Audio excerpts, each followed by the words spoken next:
I feel like making 20 bucks an hour like sounded pretty good. Like, girl, we need to talk. Okay, girl. Charging $20 an hour to clean someone's home? Let's talk about that. I own an award-winning cleaning business in the Pocono Mountains for over 10 years, and I want to give you some tips on how you should be charging for your cleaning services. I recently saw a TikTok of a young lady talking about how she charges 20 bucks an hour, and everyone was telling her that she should be charging a lot more. One thing she said that really struck me, she said when she used to work in a hospital, she was making 15 bucks an hour. So naturally, now cleaning homes, charging 20 bucks an hour is definitely more than 15. But you have to put money into perspective. You have to look at your budget. You have to look at finances. You have to look at the year that you're working in. For example, back in 2015, when I first started my cleaning business, I was charging 20 bucks an hour 10 years ago. The economy in 2015 is not the same economy in 2025. There's just no way I would be able to charge 20 bucks an hour now. Let's take away the whole hourly thing. When you work for a corporation, let's say a bank, a hospital, a clothing store, when you work for a corporation, they are providing you with supplies, equipment to do the work at that location, possibly a uniform. You get possible paid vacation time. You get possible paid sick leave. You may work for a company that offers you a 401k. You may work for a company that offers you a pension.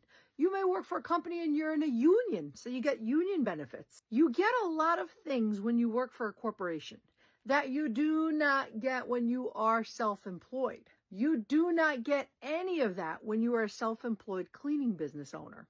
Whether you work on your own or you have 4 employees, you're not getting paid vacation time, paid sick leave. You're not getting paid uniforms by the corporation. No, you are running the corporation, so it comes out of your pocket as the business owner. So when you need to take a day off because your child is sick, your client is not paying you to be off at home. I mean, if you have one that does, that's fantastic. But normally that never happens. When you want to take a 1 or 2 week vacation, your clients are not offering to pay you for that entire week. You can't financially think to yourself, oh, I made 15 bucks when I worked for a corporation.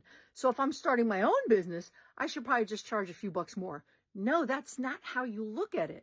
It is a completely different world when you work on your own. You are self-employed. You have to figure out how to do your taxes. You have to figure out how to collect sales tax for your state.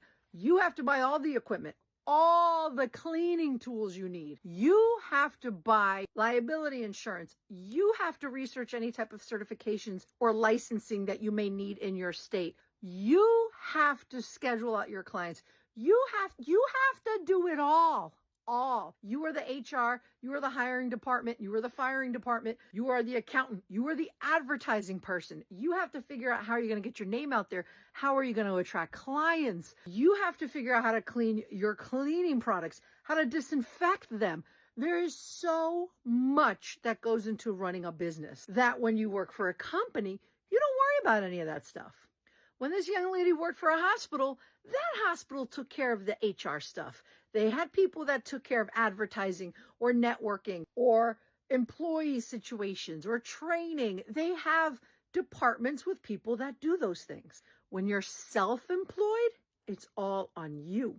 And you don't get paid extra for that. That's why you have to make sure what you charge your client is going to cover all that. That's why 20 bucks an hour is not going to cut it. And I get it. There's areas in America that pay higher and there's areas that pay lower. I get it. But that's still no excuse because it's 2025. A gallon of milk is nearly $5. Doesn't matter if you're in here or over there, city or rural.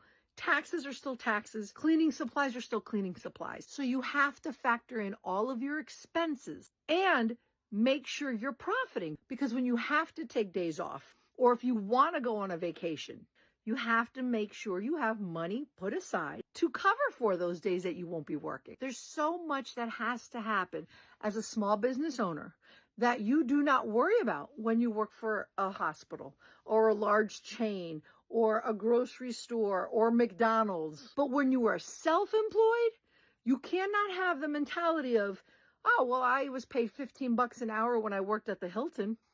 Yeah, but now you're self-employed. That 15 bucks an hour easily has to be 35, 40, 50 bucks an hour or more. All of this has to be factored into what you charge. Being a small business owner is not the same as being an employee for a corporation.